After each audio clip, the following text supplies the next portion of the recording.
পবিত্র ঈদুল আজহাকে সামনে রেখে দেশে কোরবানিযোগ্য পশুর পর্যাপ্ত যোগান নিশ্চিত রয়েছে বলে জানিয়েছে উপজেলা প্রাণী সম্পদ বিভাগ।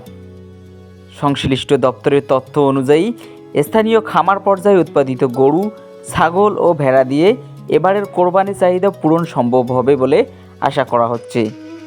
প্রাণী সম্পদ বিভাগ জানায়, গত বছরের তুলনায় এবছর কোরবানির পশুর চাহিদা কিছুটা বৃদ্ধি পেলেও সরবরাহ ব্যবস্থায় কোনো ধরনের ঘাটতি বা সংকটের আশঙ্কা নেই। উপজেলায় কোরবানিযোগ্য পশু রয়েছে 34,028টি।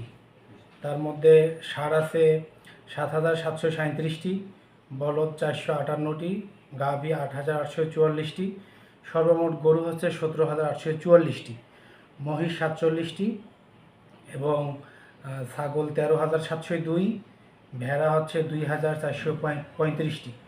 আমাদের চাহিদা আমরা নিরূপণ করছি প্রায় 25,000 প্লাস আমাদের কুরবানির জন্য।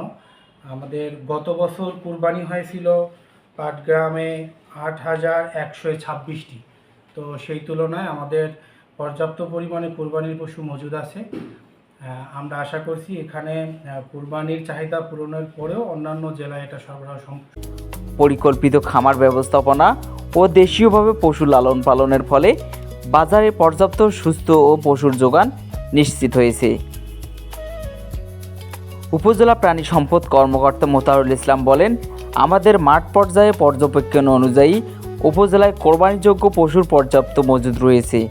ফলে এবছর কোরবানির পশু নিয়ে কোনো সংকটের সম্ভাবনা নেই। খামারিরাও যথেষ্ট প্রস্তুতি নিয়েছেন। তিনি আরও জানান, পশু মোটা তাজাকরণে ক্ষতিকর স্ট্রেট বা নিষিদ্ধ ওষুধ ব্যবহার রোধে নিয়মিত তদারকি চলছে। আমাদের কুরবানির পশু সরবরাহ দেওয়ার জন্য এবং আমরা আশা করি আমাদের বাইরের কোনো সহযোগিতা ছাড়াই আমরা পর্যাপ্ত পরিমাণে আমাদের যে কুরবানির পশু আছে সেটা দিয়ে আমরা আমাদের চাহিদাটা পূরণ করতে পারব।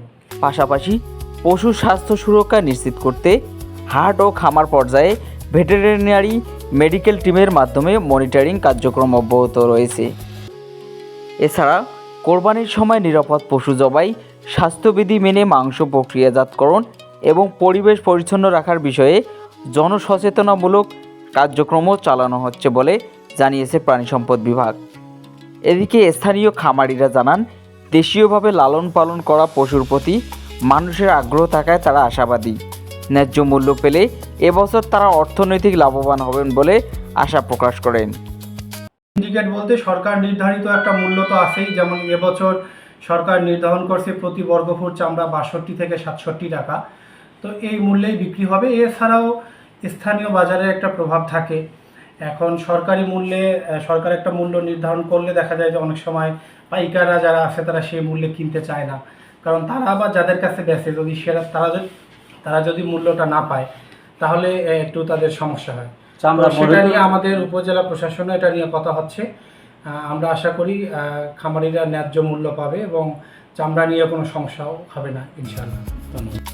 Saeed Hossain, ST Bangla news, Lalmonirhat.